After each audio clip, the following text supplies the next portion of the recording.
Hi, I'm Bill Eisenhardt. I'm the repair technician at Martin Music, and I work on instruments for them. And every day I see lots of instruments that are pretty funky on the inside, and it's something you can avoid real easily. And I hope today to show you how to clean out a saxophone. First of all, I want to talk about these fuzzy things. This is called a pad saver, and it's a really good thing, and I think they're a great thing. These do not clean your saxophone, though. Because the saxophone is cold, colder than your breath. If you go outside and it's 100 degrees out in the summertime, you play your saxophone, it won't have any water in it.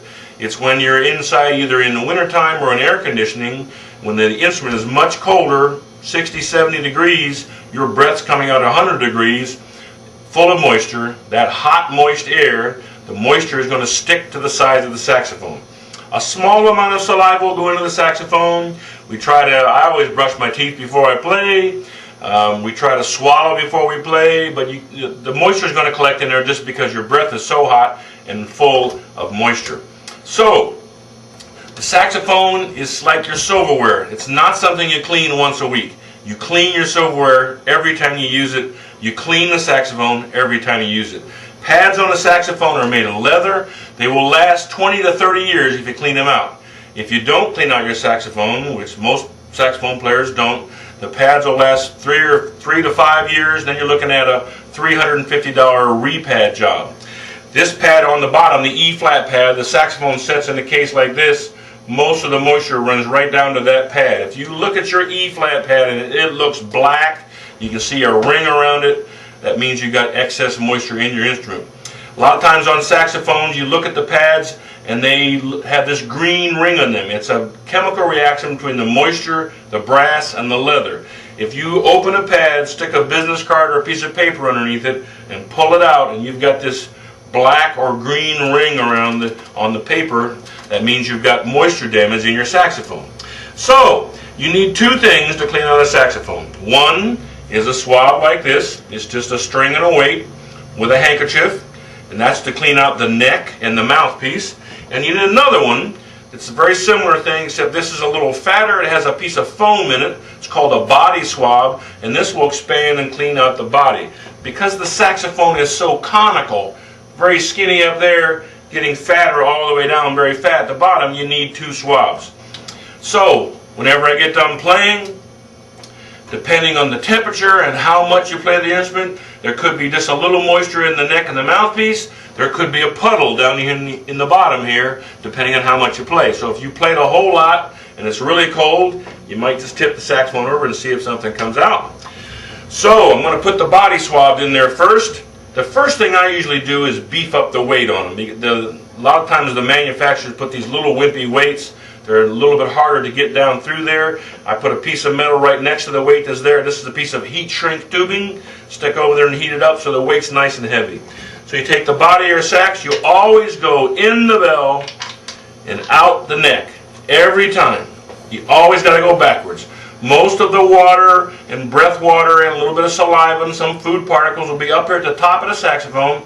There's no reason to drag it through the instrument. So I always go in the bell, out the mouthpiece, out the neck, the top every time. I'm real careful to make sure that the swab is not twisted. It should look like a ghost. There it is, Casper the Ghost going up into my saxophone. Nice and straight. If you do get it caught, you need to go the other way. Don't pull on it really hard and get it really caught up inside there. That's what I've seen lots of people do that. I usually take a wooden stick and push it back down the other way, reach down in there, I have a special little grabber and get it out. So if you do get it stuck, go backwards, take it back out. If you get it stuck and you can't get it out, bring it into me. So I always clean the body out. Then I put the pad saver in, which is probably a good thing. It soaks any residual moisture away from the pads.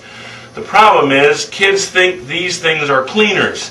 The top of the saxophone's got saliva and lots of breath water and a little bit of food particles. They stick this thing down there and shove all that liquid right all the way down the saxophone. It gets in the stacks, gets in the tone holes. I pull these things out sometimes and they're all covered with nastiness on the bottom there. So, I mean, this one I've been using for 30 years. It's still clean. These are washable. you can take these and wash them. So if it does get a little cruddy, take it out and wash it. I use the other swab on the neck of the mouthpiece, always in the bottom, out the top, pull it through there. Usually once is enough. I look down there and see more moisture. I'll pull it. I'm always really careful to make sure the swab is nice and straight, not twisted up. If it does get caught in there, you need to grab it and pull it out the other way. I take the mouthpiece off, wipe off the end. Sometimes there'll be some more moisture in the mouthpiece, and I'll run through that way again.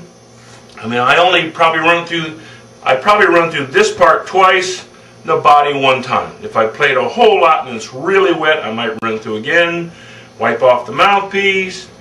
That's all there is to it. You got to do it every time you play. It takes 30 seconds. Alright, here's the whole thing again. I'm all done playing. Put my reed away first. Alright. I take off the neck. I usually do the body first because that's the most fragile part of the instrument. It's also the most expensive. And it's the easiest to drop and damage. I'm looking at my swab. Right through there once. Put my end plug in there if that's what you have. You must put the end plug in. The end plug protects the top of the saxophone. Some saxophones, this register key sticks out over the top, and it can get damaged in the case if the end plug is not in there. So the end plug is very important. I put the body away, then I take my neck mouthpiece swab in the bottom, out the top, make sure it's nice and straight and not twisted up. Pull it through once, wipe it off, might go through the mouthpiece again. That's all there is to it. Put it all away in my case. Keep it clean. They'll last 20 to 30 years. The pads will last a long time. Your saxophone will smell wonderful. It'll play wonderful. If you don't clean it out, your saxophone will smell bad. The pads will rot. The keys will corrode. It's really something to be avoided if you can, and it doesn't take a lot to clean out your sax. Good luck. Keep it clean.